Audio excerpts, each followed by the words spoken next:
Esto es El Popular en Radio, un encuentro semanal de información y análisis.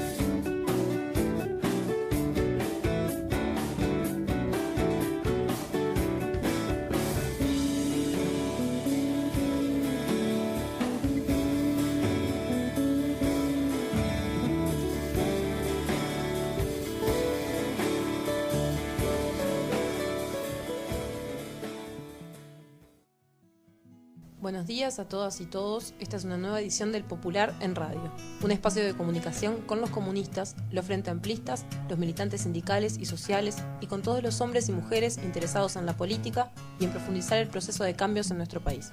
Agradecemos todos los mensajes recibidos por mail, por teléfono y personalmente. Esto es El Popular en Radio. Buenos días, estamos aquí en la 30. Como siempre los domingos de mañana, cuando no hay rally. Hoy tenemos un programa muy especial, este programa es grabado. Yo en este momento me encuentro cumpliendo con la responsabilidad que me dio el Congreso del Partido Comunista. Como ustedes saben, eligió Comité Central y yo tuve el honor y la alegría de ser electo por mis compañeros en este Comité Central que está reunido en este momento, analizando la elección del nuevo Comité Ejecutivo y de las Secretarías Nacionales del Partido Comunista. Por eso les mando un gran saludo y vamos hasta a trabajar con este programa ya grabado. En el programa de hoy vamos a compartir el editorial del Popular en la reflexión justamente de lo que significó el cierre del 30 Congreso del PCU y la elección del nuevo Comité Central. Vamos a analizar dos hechos a nivel nacional bien importantes: la sanción plena por el Senado de la República de la ley que regula la producción, la comercialización y el consumo de cannabis, única en el mundo, que ha tenido una gran repercusión, y también la votación con media sanción en la Cámara de Diputados histórica de la Ley de Servicios Audiovisuales que democratiza los medios de comunicación en el Uruguay. También vamos a estar compartiendo algunas noticias internacionales. Hoy son las elecciones, la segunda vuelta electoral en Chile, donde vamos seguramente a festejar esta tarde el triunfo de Michelle Bachelet y la derrota de la derecha en Chile, pero además vamos a analizar la destitución insólita en un verdadero golpe de Estado municipal del alcalde de Bogotá, de izquierda, Gustavo Petro, por reestatizar la recolección de basura y atentar contra la propiedad privada. La derecha, cuando se pone de derecha, es brava, ¿no? Es lo que es. Y además vamos a también compartir el análisis de la votación en México de una reforma energética que abre a las transnacionales el petróleo mexicano. Por lo tanto vamos a tener un programa movidito, interesante. No se vayan. Vamos ahora al editorial del Popular.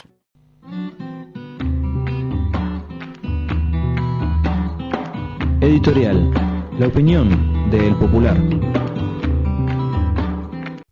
Compartimos con ustedes el editorial del Popular. Esta semana se titula Partido Comunista de Uruguay, nueva dirección, el mismo compromiso. Este es el último editorial del año. Fue un año de lucha de masas, de enfrentamiento y derrota de la utopía reaccionaria de las clases dominantes en los consejos de salarios, de debate político, elaboración de programa y definición de candidaturas del Frente Amplio, de avances en el movimiento estudiantil y juvenil, de ampliación de derechos, de aprobación de leyes medulares en el Parlamento. Fue un año de contraofensiva de la impunidad y los impunes, en el que se luchó y se lucha por abrir espacios de memoria, verdad y justicia. Fue un año de realizaciones y también de frenos y contradicciones en la acción de gobierno del Frente Amplio, tanto a nivel departamental como nacional. Fue un año de mantenimiento y profundización de la crisis del capitalismo, de avances y contradicciones de la integración y la perspectiva de cambios en América Latina, de la muerte de Hugo Chávez y de Nelson Mandela. A ninguno de estos acontecimientos estuvieron ajenos los comunistas. En todos dieron opinión, participaron y lucharon. De todos estos múltiples temas y sucesos hemos hablado en el editorial del Popular. Este último lo dedicaremos al Partido Comunista de Uruguay, y más precisamente a la elección y labor de la nueva dirección en la última sesión del 30 Congreso. El año de Arismendi, el año del Partido Comunista de Uruguay. Este año se cumplieron 100 años del nacimiento de Rodney Arismendi y su pensamiento e inspiración estuvieron muy presentes, más que de costumbre, y para bien en el pensamiento, la discusión y sobre todo la acción del Partido Comunista y la UJC. En el medio de todas las luchas que muy sucintamente resumíamos más arriba y no al margen de ellas, en el centro de esas batallas populares y procurando hacer una síntesis superadora de ellas, el Partido Comunista luchó y fue protagonista, y además abordó la discusión de sí mismo como un aporte para esa síntesis superadora. El Partido Comunista culmina el año cerrando un intenso y prolongado proceso de debate que tuvo 3 momentos claves: el Encuentro Nacional de Militantes de junio, donde se abordó centralmente y muy críticamente, por cierto, la situación del partido; el 30 Congreso, sus 2 días de sesión y votación, en un esfuerzo político y teórico enorme, buscando reinstalar la perspectiva revolucionaria y colocar el tema del poder en el debate de la izquierda y de nuestro pueblo; y finalmente, la sesión diferida, donde se eligió la nueva dirección para este período. En todas estas instancias participó la UJC, que además, y aportando a esta elaboración, realizó su convención nacional. En primer lugar, entonces, hay que ver la elección del nuevo Comité Central y de los organismos de Contralor, Comisión de Control y Comisión Revisora de Cuentas, como parte de ese proceso único de elaboración, participación democrática, decisión y lucha, no como un hecho aislado. Participaron miles de comunistas, se reunieron y aportaron cientos de organismos en todo el país. El PCU culmina el año con una influencia creciente en el movimiento sindical, encabezando la lucha en el movimiento popular, jugando un papel unitario y protagónico en el Congreso del Frente Amplio, impulsando iniciativas en el Parlamento y además, en un indicador que le da materialidad a esta lectura, creciendo, al momento de escribir este editorial, se llevaban 893 afiliaciones en el año. El plan era de 800, la mayoría de ellas son del movimiento sindical y dentro de ellas en la clase obrera. ¿Lo anterior conlleva a una visión exitista de la realidad y a pretender sugerir que todo está bien? De ninguna manera.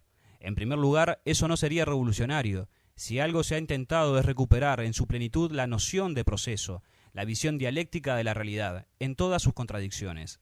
En segundo lugar, porque los comunistas se caracterizan por una visión autocrítica y crítica.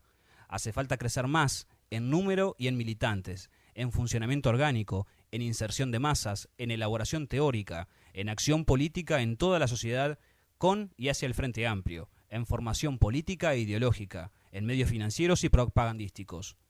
Con lo que tenemos no alcanza para los desafíos que nos planteamos. El nuevo Comité Central. El domingo pasado se eligieron 75 miembros titulares y 20 suplentes para el Comité Central, más los 3 integrantes de la UJC que también fueron votados, 5 integrantes de la Comisión de Control y 5 de la Comisión Revisora de Cuentas, con sus suplentes. Para ser electo titular se necesitaba al menos el 30% de los votos y para suplente el 25%. El primer momento de la votación fue la reelección por aclamación y con el Congreso de pie de Victorio Casartelli, el presidente del Partido Comunista de Uruguay. Posteriormente se votó a mano alzada a los candidatos.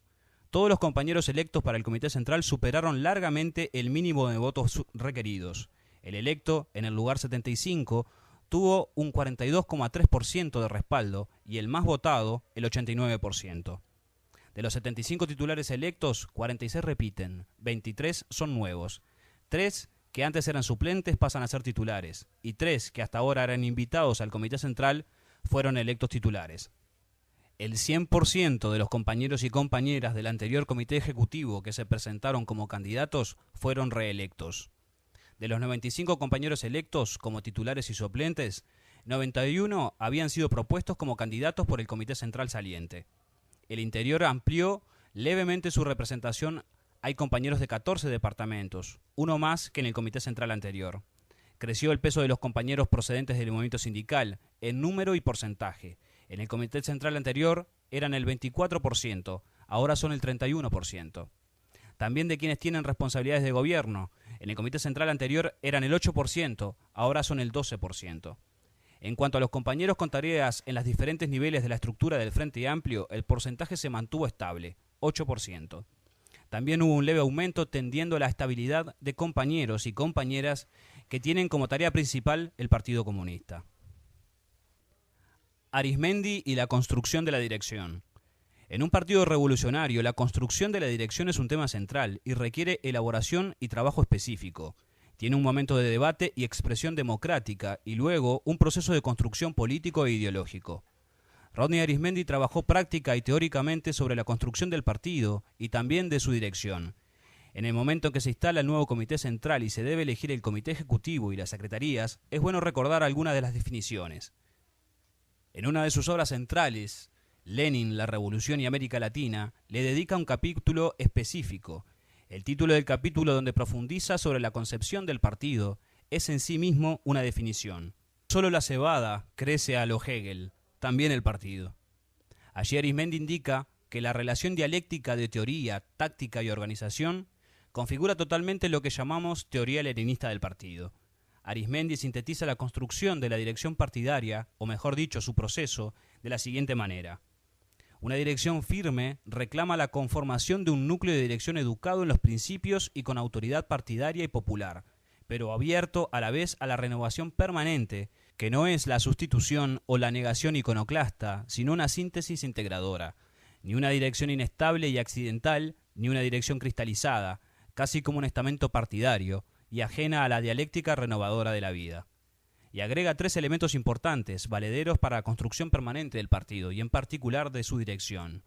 La propia práctica política de masas y de organización, sin la cual no habrá verdadera formación, la discusión política e ideológica permanente y la formación teórica que no puede nunca ser hija de la espontaneidad o librarse a la voluntad individual de cada cuadro.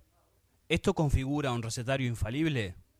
Nada más lejano a Arismendi, pero contribuye a entender que construir una dirección partidaria es un proceso mucho más complejo que ejercicios alquimistas con nombres. Tareas de la dirección.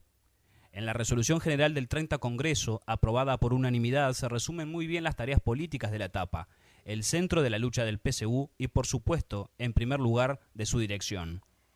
Culminar la segunda independencia con la Revolución de Liberación Nacional, agraria y antiimperialista, avanzar en democracia construyendo la democracia avanzada hacia el socialismo, desplegar el más amplio frente continental de pueblos y gobiernos, fortalecer el movimiento popular, su unidad en el PIT-CNT y el sistema de organizaciones populares, afianzar y ampliar la unidad política en el Frente Amplio.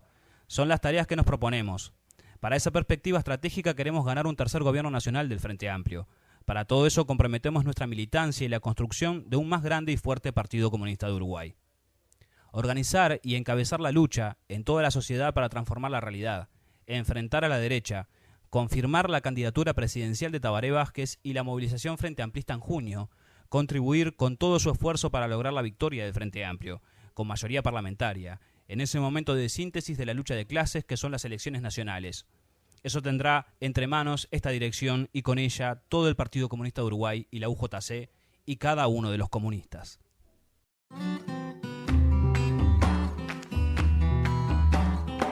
Internacionales. Una mirada al mundo con el sur como norte. El pueblo unido jamás será vencido. El pueblo unido jamás será vencido. El pueblo unido jamás será vencido. De pie cantar que vamos a triunfar. Avanzan ya banderas de unidad y tú vendrás marchando junto a mí y así verás tu canto y tu bandera florecer, la luz de un rojo amanecer anuncia ya la vida que vendrá. De pie luchar, el pueblo va a triunfar, será mejor la vida que vendrá a conquistar nuestra felicidad y en un clamor mil voces de combate se alzarán, dirán canción de libertad con decisión la patria vencerá. Y ahora el pueblo que se alza en la lucha con voz de gigante gritando adelante. El pueblo unido jamás será vencido. El pueblo unido jamás será vencido. La patria está forjando la unidad. Y nos metemos en la escena internacional. En primer lugar vamos a Chile hoy, por eso teníamos esta canción que nos ubicaba en Chile. Hoy se hace la segunda vuelta electoral, donde todo indica que la izquierda, la nueva mayoría, integrada entre otros por el Partido Socialista, el Partido Comunista, el Partido Demócrata Cristiano, Movimientos Sociales, que encarna la candidatura de Michelle Bachelet, va a ganar y por amplio margen. Más de 13 millones de chilenos están convocados este domingo para este balotaje entre Michelle Bachelet y Evelyn Matei, la hija de uno de los militares, dictadores y violadores de los derechos humanos en Chile, Evelyn. Michelle, hija de otro militar que fue torturado por la dictadura chilena. La expresidenta Michelle Bachelet, quien sumó en la primera vuelta más del 45% de los votos, cuenta con el apoyo de la mayoría de las organizaciones sociales y gremiales del país. La última que se lo dio fue la CUT. En su cierre de campaña, que fue en el Estadio Nacional de Santiago, desbordado por miles de personas, Bachelet reiteró que, de ganar las elecciones durante su próximo gobierno, impulsará la reforma educativa, la reforma tributaria y la reforma de la Constitución. Escuchemos parte del discurso de Michelle Bachelet. He visto la enorme variedad de ilusiones y anhelos que hay en nuestro territorio. Y esta campaña tuvo 3 grandes momentos. Primero, cuando ganamos las primarias, con una sorprendente participación ciudadana. Y tuvimos un sólido apoyo a las 3 reformas principales de nuestra propuesta: la reforma educacional, la reforma tributaria y la nueva Constitución. Luego, ganamos en la primera vuelta, a pesar del activo esfuerzo del gobierno y sus ministros por atacar nuestras propuestas, culparnos de los problemas económicos e incluso dejar amarradas iniciativas más allá del término de su mandato. Acciones como esta nos ayudan a construir una buena política. Y la buena política no puede ser solo un eslogan de campaña, sino que tenemos que practicarla a diario. Ganamos también en el Parlamento y tenemos mayoría en ambas cámaras, lo que nos da el piso para comenzar a hacer las transformaciones que Chile espera.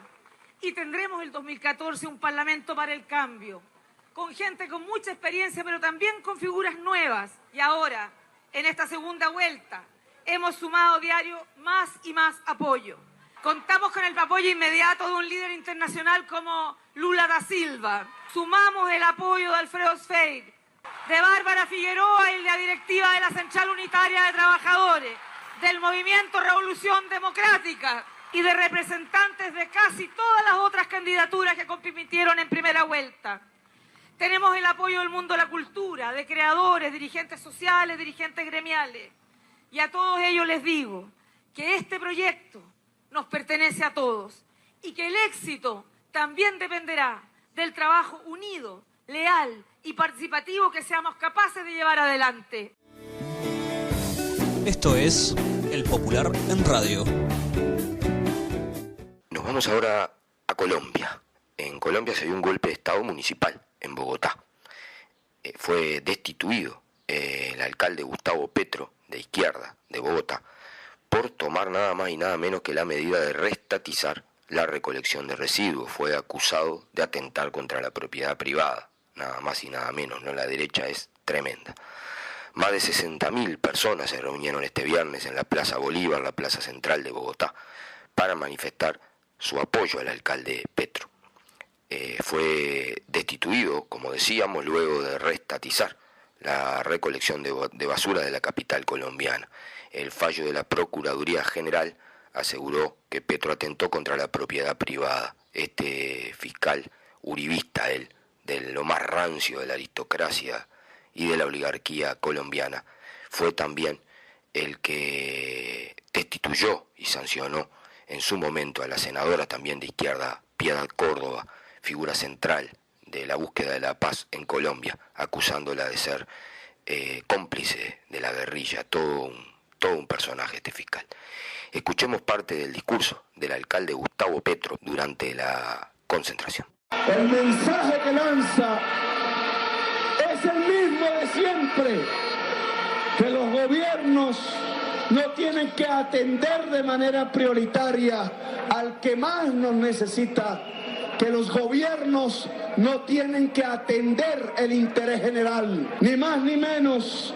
El fallo dice que se disciplina a Gustavo Petro por atentar contra la propiedad privada, porque no mantuve los contratos de 4 poderosos empresarios, que además fueron los que hicieron el complot del 18 de diciembre. ¿Qué es lo que nos quiere decir ese mensaje? Que vamos a construir la paz, una democracia excluyendo a las mayorías, excluyendo a las personas diferentes? ¿Será que se puede construir el inmediato futuro de Colombia si yo le digo a la trabajadora sexual que queda condenada a la esclavitud sexual para sostener a sus niños, madre, cabeza de familia, y no darle una oportunidad sobre la tierra, como Gabriel García Márquez había dicho de las generaciones de 100 años de soledad? ¿Será que cuando este gobierno vuelve realidad la orden emanada de la Corte Constitucional de tratar igual al poderoso empresario de las basuras con el humilde reciclador en harapos que estaba antes? Esto es El Popular en Radio.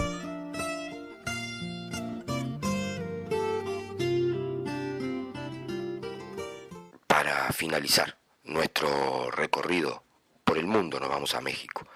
Con 353 votos a favor y 134 votos en contra, el Congreso de México aprobó la iniciativa de reforma energética presentada por el presidente del partido PRI, Enrique Peña Nieto, que permitirá la participación de compañías privadas y transnacionales en la industria petrolera del país. Recordemos que justamente uno de los líderes históricos de México, Lázaro Cárdenas, fue quien nacionalizó el petróleo. Es una industria multimillonaria, la principal de los ingresos mexicanos, luego de las remesas que llegan de los mexicanos que viven en Estados Unidos. Bajo fuertes medidas de seguridad y pese al rechazo social generalizado y la oposición de los partidos de izquierda, la bancada del oficial PRI, Partido de la Revolución Institucional, y el derechista PAN, Partido de Acción Nacional, consiguieron los votos para reformar la Constitución mexicana en el capítulo energético. Vamos a escuchar parte del discurso del congresista Ricardo Monreal, de izquierda. No vamos a ceder. Esta es una reforma hecha por canallas. Esta es una reforma hecha por la República de la Hipocresía. Esta es una reforma que tarde que temprano la vamos a revertir. Esta reforma que va a etiquetar como traidores a la patria a los que la aprueben, los va a perseguir la etiqueta y la estigmatización. Se los aseguro, no se salvarán del juicio de la historia, porque lo que están haciendo no tiene nombre. Es una canallada, es una infamia, es una traición a la patria, y así se van a quedar etiquetados: traidores a la patria, traidores de la nación. Nos vamos ahora, como siempre, a una breve tanda en la mitad de aquí del Popular en Radio. Volvemos con la parte nacional. Vamos a ver la opinión del presidente Mujica sobre la aprobación, la sanción definitiva del proyecto de ley que regula el mercado de cannabis, y vamos a una conversación extensa, larga, con Carlos Varela, diputado de Asamblea Uruguay del Frente Amplio, que fue quien informó en la sesión de la media sanción para un proyecto de ley histórico, la Ley de Servicios Audiovisuales, que democratiza los medios. No se vayan, hay mucho más Popular en Radio. Porque la lucha de ideas es en todos lados, ahora el Popular en Radio también en Facebook. Agregando nuestra página podés acceder a los programas grabados para escuchar en línea o descargarlos a tu PC. Búscanos y sumate a nuestra red de amigos. El Popular en Radio, también en Facebook. Estamos de nuevo aquí en el Popular en Radio. Les prometíamos escuchar la opinión del presidente Mujica en la Cámara de Senadores con los votos únicamente del Frente Amplio, como ha pasado con un conjunto de leyes bien importante, como la de matrimonio igualitario, la de reproducción asistida, la de despenalización del aborto, la de responsabilidad penal empresarial. Como pasó con la ley de negociación colectiva, se ampliaron los derechos de los ciudadanos, de las uruguayas y de los uruguayos, y se intentó además un camino diferente para enfrentar el problema del narcotráfico, quitándole un mercado. Hay mucha hipocresía sobre esto. Se calcula en cerca de 200.000 los uruguayos, sobre todo jóvenes, que hoy consumen marihuana con fines recreativos. Y es muy raro porque está despenalizada el consumo de marihuana, pero no así su comercialización. Por lo tanto, hay una hipocresía general de la sociedad que parece que fuman chu, da marihuana, que los gurises fuman en los boliches, en las esquinas, en los lugares donde se juntan, pero está prohibida la venta y los obliga a ir a comprarlo ilegalmente. Este proyecto de ley tiene el doble propósito de regularizar eso y de además regularlo, que sea de buena calidad, que sea de bajo impacto psicotrópico, y además disputarle al narcotráfico un lugar desde donde se captura también a jóvenes para otras cosas y para otras drogas más duras.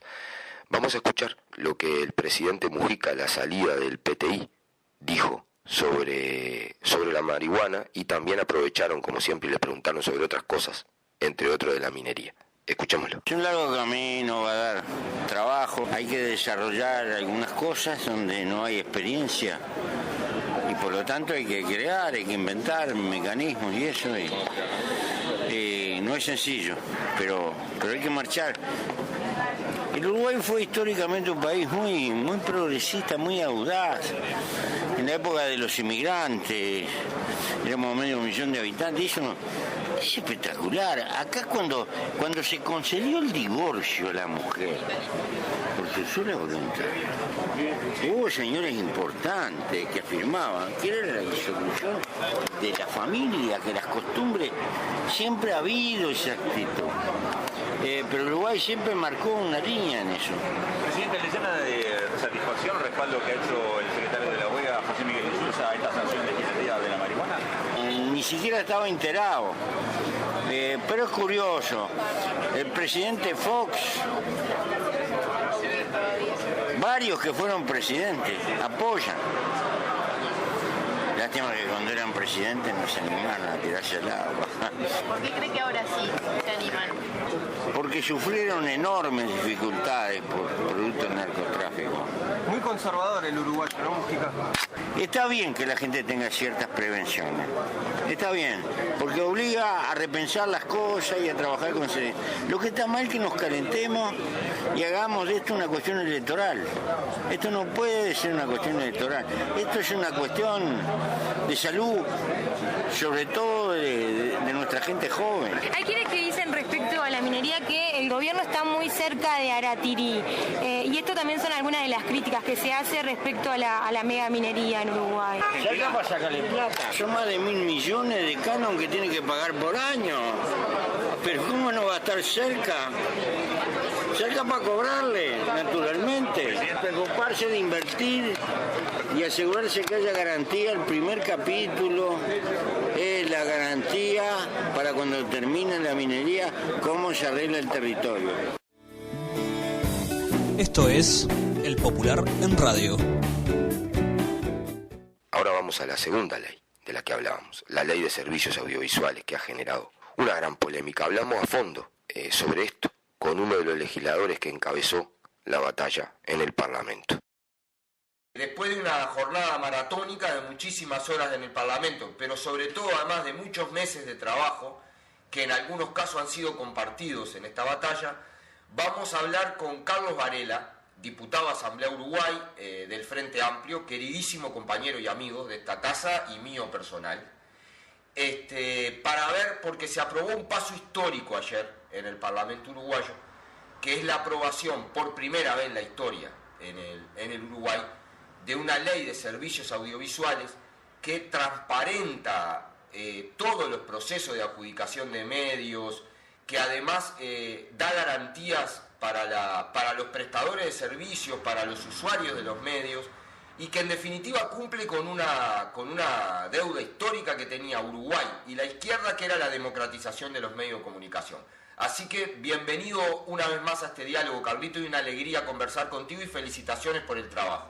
Gracias, Gabriel, la verdad que la alegría es mutua, porque creo que lo que debemos alegrarnos que ayer en el Parlamento uruguayo, en las dos cámaras, estaban votando leyes que avanzaban en la ampliación de los derechos, en la profundización de la democracia, en que este país cada vez tenga más libertades.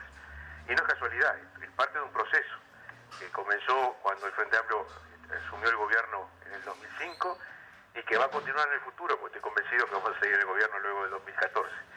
Pero ayer fue una instancia muy particular en el tema de los medios de comunicación, que como tú señalabas era una deuda que el Uruguay tenía y que la izquierda tenía en esta materia.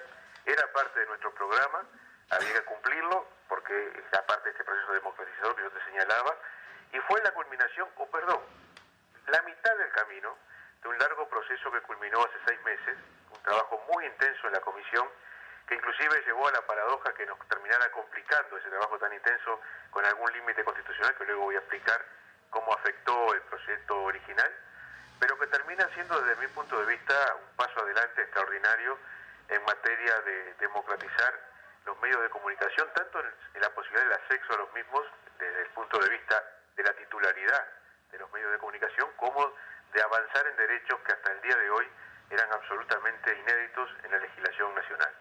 Si tuvieras que resumir, Carlos, este largo proceso, ¿cuáles son los principales contenidos de esta ley que van hacia la democratización de los medios? Yo te diría lo siguiente. Lo primero es que tenemos una ley que actualiza y que va a renovar la ley que hoy estaba vigente, que era de la época de la dictadura. A mí, y esto lo quiero señalar porque me llamó mucho la atención uno de los argumentos que se manejaron hasta el cansancio por parte de la oposición, que esta era una ley obsoleta porque no contemplaba todos los avances tecnológicos que en materia de medios de comunicación hoy existen. Y llamativamente estábamos regidos por una ley que tiene más de 35 años y que no contempla ninguno de los avances extraordinarios que hubo en materia de medios de comunicación en ese periodo. Si ellos hubieran tenido otra alternativa, pudieron haberla presentado desde el 85 a la fecha. Nunca lo hicieron porque en realidad se sentían cómodos con una ley que tenía origen autoritario. Así que esto es lo primero que yo quiero destacar. Actualizamos, modernizamos, nos pusimos a la altura de los estándares mundiales en materia de legislación vinculada a los medios de comunicación. Lo segundo, dimos certezas jurídicas, o vamos a dar una vez promulgado, vamos a dar certezas jurídicas, vamos a dar cristalinidad, transparencia y amplitud desde el punto de vista del control social en el tema de la adjudicación de las frecuencias, en la duración de las mismas y en las contraprestaciones que deben pagar los titulares que las obtengan. Y esto va a eliminar años y años de discrecionalidad en la entrega de las frecuencias de radios y televisión en un sistema que fue absolutamente vergonzoso para el país hasta el año 2005, cuando el Frente Amplio cambió absolutamente las condiciones en que las frecuencias de radio y televisión se entregaban en el Uruguay. Por otro lado, vamos a tener una ley que va a admitir, como yo decía hace unos instantes, derechos que hasta ahora nunca se habían reconocidos. Hoy tenemos derechos no solo quienes tienen un medio de comunicación, quienes trabajan en él, sino los consumidores de los medios de comunicación, los oyentes, los espectadores, que por primera vez pasamos de ser sujetos pasivos a ser sujetos activos en el mundo de las comunicaciones a través de los distintos mecanismos que contempla la ley. Uno de ellos, relacionado con el tema anterior, es que podemos participar a través de las audiencias públicas en la adjudicación de los distintos proyectos que se presenten para la titularidad de los distintos medios que en el futuro se puedan adjudicar.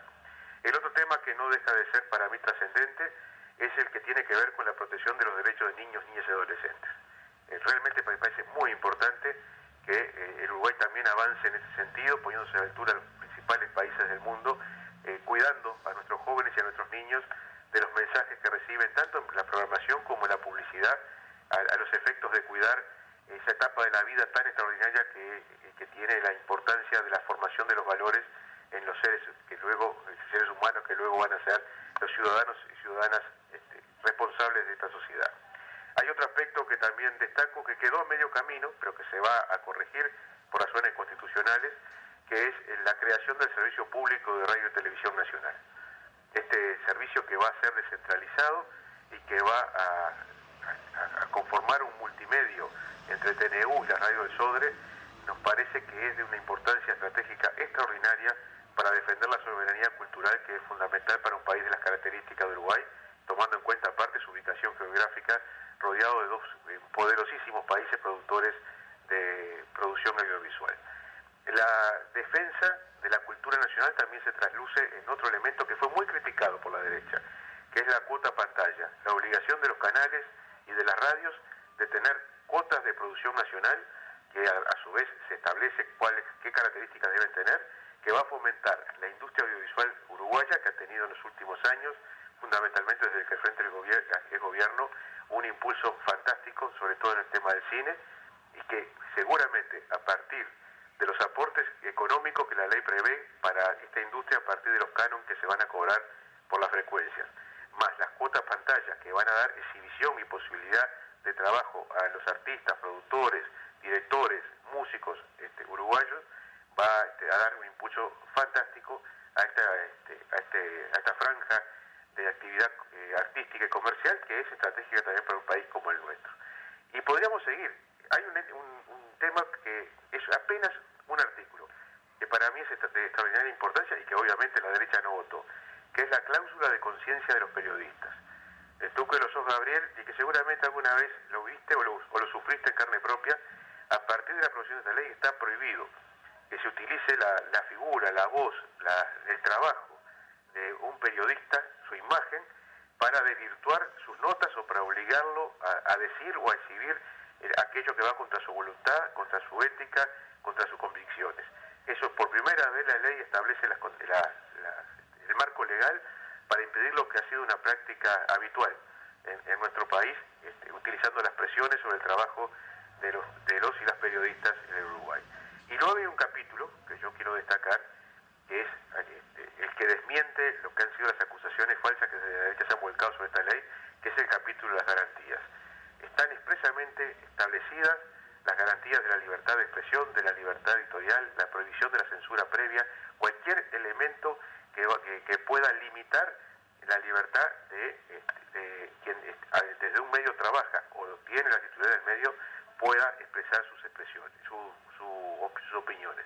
Lo que sí garantiza esta ley, en el último punto que te voy a destacar, que podría destacarte muchísimos más, pero que yo voy a lo fundamental, que es aquel punto que va contra la concentración de medios y que prohíbe los monopolios y los oligopolios, es a garantizar que los ciudadanos puedan formarse su opinión propia a partir de la multiplicidad de voces. Eso hoy no está garantizado con una concentración objetiva que ha existido durante mucho tiempo de los principales medios de comunicación en manos de pocas expresiones ideológicas. Carlos, evidentemente el proyecto es muy grande. El proyecto original tenía 182 artículos. ¿En cuántos quedó al final? Termina teniendo... Mira, en realidad no te puedo decir el número exacto y te voy a explicar por qué. Porque finalmente tuvimos que trabajar sobre, y ahora explico por qué pasó esto, tuvimos que trabajar sobre todo un título, que era el título octavo, que contenía la creación del servicio público de radio y televisión, sobre el final mismo del trabajo parlamentario. Esto modificó el número de artículos, pero yo estimo que debe haber quedado en unos 178, 179 artículos. Hay un par de cosas bien importantes entre lo que vos decías. Una cuestión central tiene que ver con la transparencia del proceso de adjudicación, que lo explicaste con absoluta claridad, y otro tiene que ver con el tema de la concentración en propiedad, en elaboración de contenido. Pero además había una disposición que es única en el mundo en las leyes de servicios audiovisuales, que era la prohibición cruzada de que las telefónicas tuvieran frecuencia de televisión y las televisoras tuvieran frecuencias telefónicas. ¿Eso se mantuvo? Eso se mantuvo y fue motivo, no del debate público, porque eso es otro fenómeno que quiero destacar. El debate allá en la Cámara, que para mí fue de alguna manera frustrante, a partir del trabajo que se había realizado en la comisión y que la fuerza política pudo desplegar, se concentró en 2 o 3 puntos por parte de la oposición, que era el tema de la libertad de expresión, si estaba amenazada o no estaba amenazada, y algunas acusaciones más sin fundamento, pero no fueron al fondo de lo que realmente ellos querían discutir, porque creo que no querían tampoco traslucir ante la opinión pública los verdaderos contenidos de esta ley. Uno de ellos, que era un elemento, un punto estratégico, es este que tú acabas de señalar, que obviamente no les servía, no lo querían. Los grandes medios, las telefónicas atrás, pelearon en las sombras contra este artículo, pero nunca dieron la pelea pública, porque teníamos sobrados argumentos para defender las posiciones del gobierno si así hubiera sucedido, y dicho sea de paso, si nos hubieran dado la posibilidad los grandes medios de comunicación de este país de debatir, cosa que no sucedió, lo cual para mí es una expresión más de que cuando hablan de libertad de expresión, no siempre la practican en la dimensión que deberían hacerlo para que los ciudadanos tengan las opciones de llegar a formar su propia opinión escuchando las diferentes voces. Ese es un punto muy especial. Hay otro punto muy importante que ya está reflejado en el decreto de TV digital y en la radio de la ley de radios comunitarias, que también ustedes votaron por primera vez y que tiene mucho de esta filosofía, pero hay un cambio muy importante que es establecer 3 segmentos en el espectro, ¿verdad? Y reconocer que hay un espectro comunitario, un espectro público, estatal, y una parte del espectro privado, porque actualmente actualmente tenemos muy concentrado en lo privado y comercial. Sí, exactamente, con lo que es, que a su vez contempla reservas del espectro y contempla también posibilidades diferentes de acceder al mismo, porque es casi de cajón decirlo, ¿no? Pero hay que señalarlo, la ley genera condiciones distintas para poder acceder a la titularidad de un medio comercial que de un medio comunitario.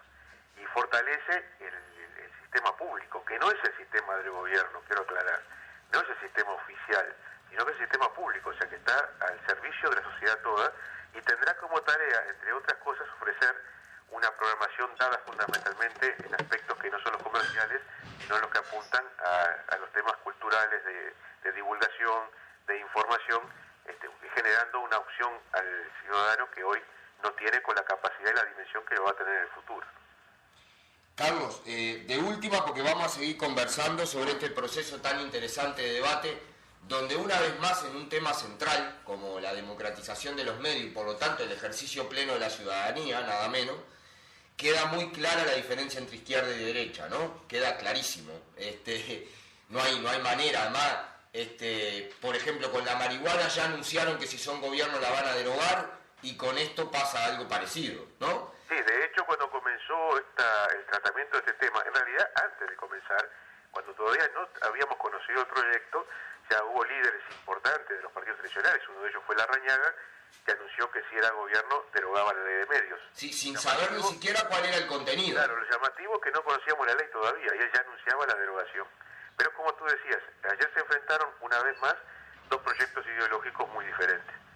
En ese terreno, hubo uno de los planteos centrales que además tuvo un reclamo muy encendido de la sociedad civil sobre esto, de los sindicatos, de las organizaciones como Coalición para la Democracia en los Medios y otros más que trabajan sobre este tema, era que el órgano que va a controlar toda la aplicación de esta ley, distintas cosas, tuviera una independencia del Poder Ejecutivo. Inclusive hubo un debate con el propio Poder Ejecutivo de si había miembros que eran del Poder Ejecutivo, que los designaba el Poder Ejecutivo o no, y se había arreglado. Y finalmente hubo un problema de plazo constitucional. ¿Cómo se resolvió eso? Sí, exactamente, y quiero explicarlo. Efectivamente, el proyecto original del Poder Ejecutivo fue cuestionado en este punto por las propias bancadas del Frente Amplio, porque consideraba que el órgano de control estaba excesivamente ligado al poder político de turno. Y nosotros trabajamos para darle amplia independencia, cosa que finalmente logramos. Pero acá hubo una paradoja. Nosotros trabajamos con la mayor amplitud y la mayor generosidad en el tiempo para recibir a todas las delegaciones y a todas las voces que quisieran hacerse escuchar. De hecho, recibimos, como ya he señalado en innumerables oportunidades, 50 delegaciones en estos más de 5 meses y pico de trabajo intensos de la comisión. ¿Cuál es la paradoja? A nosotros se nos acusa siempre de aplicar las mayorías que legítimamente tenemos. Si las hubiéramos aplicado y hubiéramos decidido en determinado punto terminar con la discusión en la comisión y pasar a votar en el Pleno, hubiéramos estado dentro del plazo constitucional que marca el artículo 229 de la Constitución, que dice que un año antes de las elecciones no se pueden crear cargos.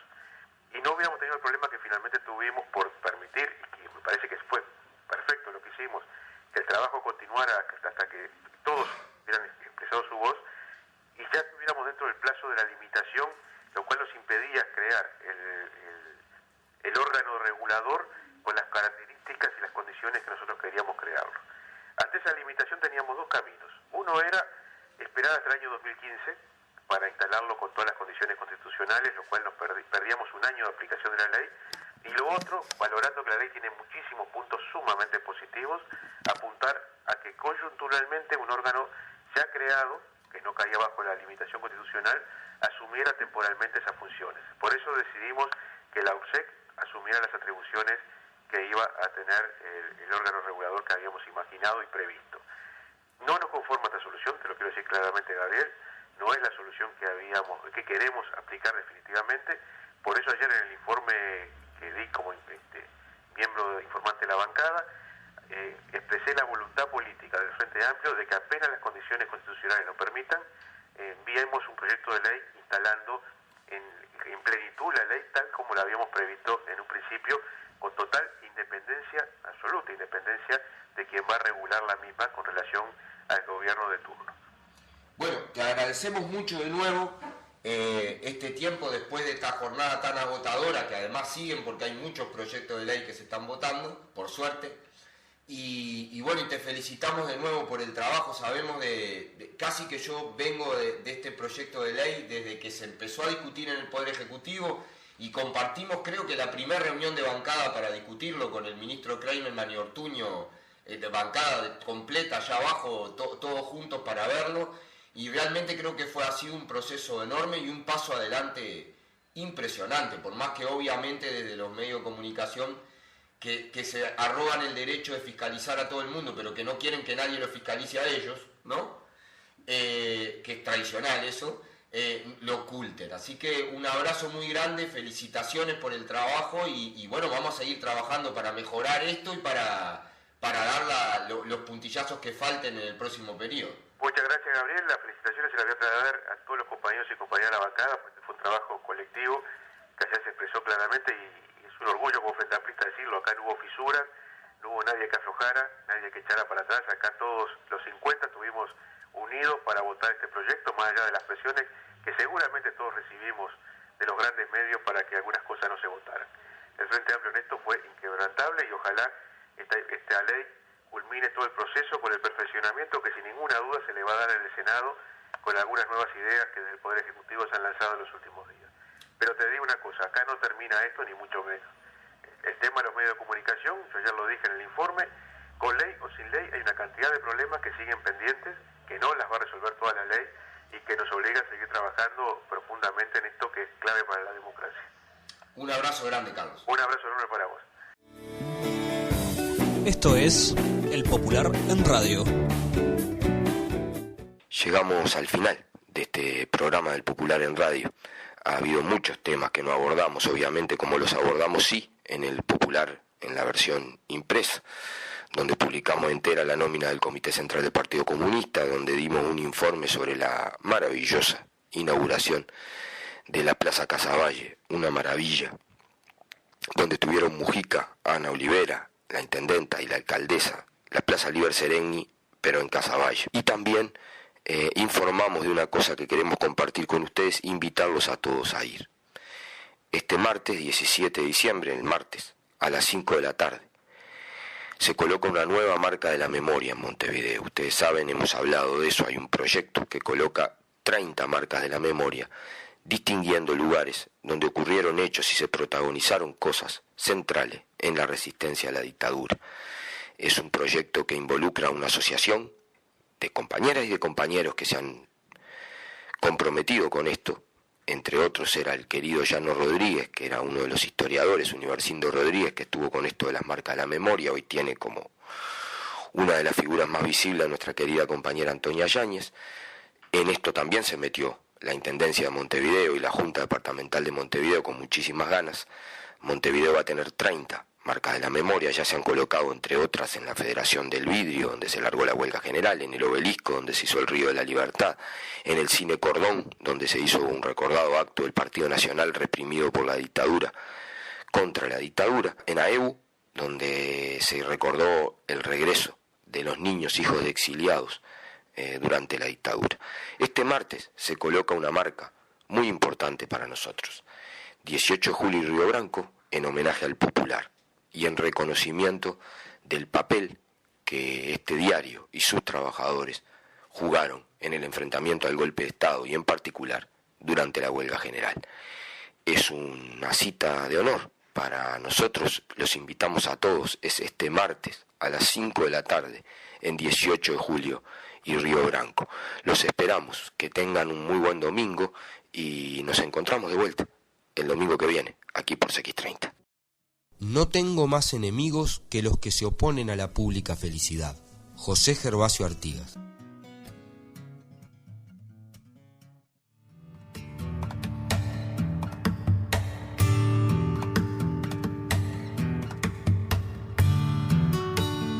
Esto fue El Popular en Radio. Para comunicarse con nosotros puede llamar al 29 29 11 91 o escribirnos a elpopular@gmail.com. Nos volvemos a encontrar el próximo domingo a las 9:30 horas en esta misma emisora.